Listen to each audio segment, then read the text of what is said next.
Os produtos Deter-Aldesengrax, não conheço. Hidróxido de sódio são considerados insalubres, tá? Olha, Thalia, quando a gente vai analisar a insalubridade de agentes químicos, você precisa saber o nome do agente químico e o número CAS dele. Então, você colocou ali o hidróxido de sódio, tá?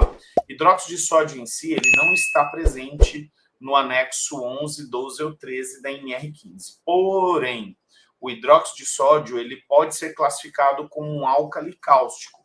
Aí você tem que verificar se ele está como um álcali cáustico nesse produto. Porque para ele ser um álcali cáustico, ele tem que atender a alguns critérios, tá?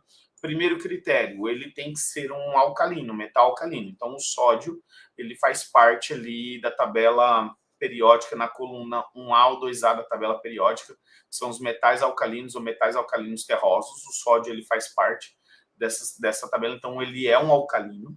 Só que ele também não basta ser um alcalino, ele também tem que ser corrosivo, tá? Então, a palavra cáustico significa corrosão. Então, esse hidróxido de sódio, ele tem que estar numa condição em que ele seja corrosivo. Aí você vai pegar a FISPIC ou a FDS desse produto que você citou aí, tá? E vai verificar se ele reconhece que esse produto causa corrosão no ser humano. Se ele for irritante, não vai ser um álcali cáustico.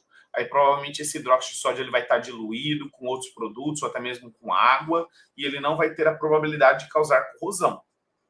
Agora, se esse hidróxido de sódio estiver numa condição em que ele está causando, que a própria FISP reconhece a corrosão dele, então ele vai ser classificado como um álcali cáustico. Aí, se o trabalhador tiver contato dérmico com esse produto, né, uma vez que a FISP reconhece a corrosão, né, o produto, ele tem hidróxido de sódio, aí você também tem que analisar se o trabalhador não mistura esse produto com água, por exemplo, que daí vai diluir ele, pode diminuir a sua possibilidade de corrosão. Aí você tem que fazer a análise do pH dessa solução utilizada pelo trabalhador para verificar se ele ainda está acima de 11,5. Aí você vai reconhecer a insalubridade por álcali cáustico, tá? Então você tem que primeiro identificar a FISP que reconhece ele como corrosivo ou como irritante. Se for como irritante, já não é insalubre. Se for corrosivo, você vai ter que ver como que o trabalhador usa esse produto. Dilui em água, dilui com outro produto, né? Se não, você só analisa o pH da FISP mesmo, né? Se ele é diluído, você tem que fazer a análise do pH daquela solução ali, né? Se o pH estiver acima de 11,5 nessas condições que eu citei e houver um contato dérmico, caracteriza-se como insalubre por álcali cáustico. Caso contrário, não, tá? Você ainda trouxe um outro complemento aqui embaixo.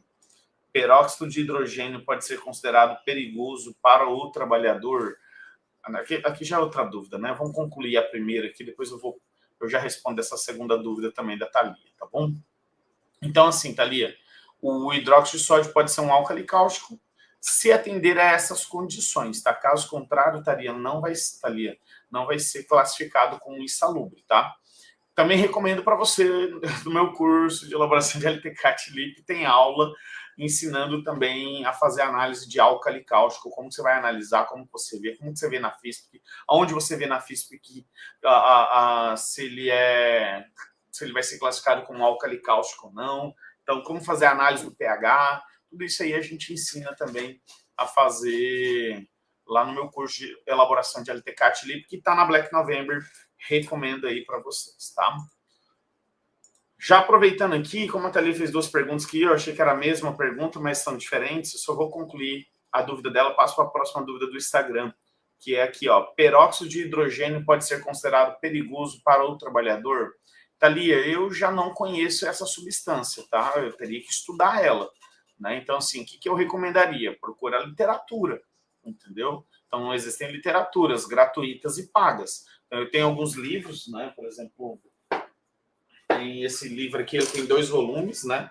Esse aqui é o volume 1 e esse aqui é o volume 2, que é Guia Geral de Propriedades Nocivas de Substâncias Químicas, tá? Super recomendo também, ele traz muita coisa. Então, por exemplo, peróxido de hidrogênio, eu pesquisaria nesse livro aqui para me saber se ele vai se ele causa, se ele vai ser perigoso para o trabalhador, se ele causa risco para o trabalhador ou não. Mas se você, Thiago, mas eu não tenho esse livro. Cara, existem sites gratuitos que você consegue ver. Eu analisaria na CGIH, eu procuraria no PubChain. PubChain é um site gratuito, né, cara? É em inglês, mas é fácil de você fazer pesquisas nele também para verificar quais são os possíveis danos que ele causa ao trabalhador. Fora que eu analisaria a FISPIC do produto também, para saber se ele é capaz de causar danos à saúde do trabalhador ou não, quais são os perigos que ele poderia gerar para o trabalhador. Entendeu? Então, assim, eu não conheço, tá, Thalia? Peróxido de hidrogênio. Bom, eu já ouvi falar, já vi, mas eu falo assim, eu nunca analisei, nunca trabalhei com ele, então de cabeça eu não vou saber te dizer. Mas, por exemplo, eu saberia pesquisar e em pouco tempo eu conseguiria ter uma noção dos riscos que ele causa para o trabalhador. Entendeu?